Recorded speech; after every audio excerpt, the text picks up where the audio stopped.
Machine Worx, we build differential covers for the off-road industry. It's a family-owned business. My boys work here. I got 3 of them. They come in, they help me do the products. We're actually at my house.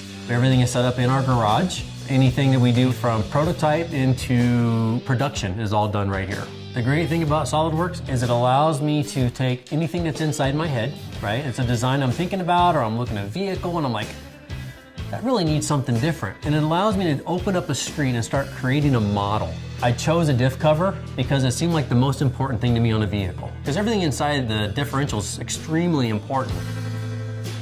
We built in what you could call like ribs, like rock sliders, all inside the actual differential cover. So the whole cover is a 1/4 inch thick, and then right in here you have a 1/2 inch rib and it's a 1/2 inch thick, which allows for this to be rubbed off and beat up, and it doesn't get into your differential area when you're off-roading. Anybody can put these on. You don't have to do any extra work to it. So basically you can just unbolt the cover you have, clean off the surface, prep it, put everything you need to put it back on, and it's just a couple of bolts.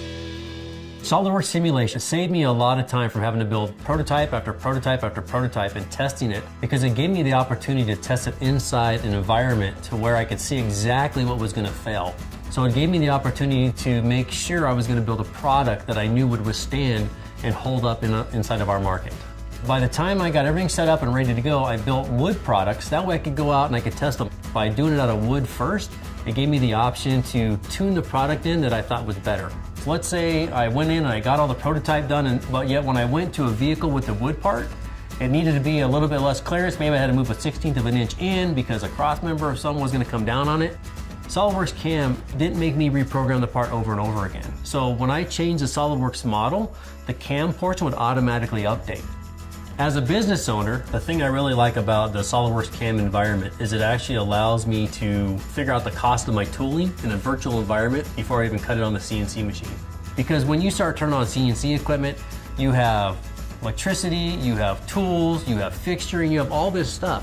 So SolidWorks allows me to put my whole thought into a computer first, and being able to take that virtually and turn it into a reality later on down the road. Without a tool like SolidWorks, I could never get what's in my head to reality. This design, I started back in February, and by March, I actually had my first product out. In the last 7 months, I've actually come up with 5 different products, which is really unheard of in my industry. And that's gonna keep growing and growing.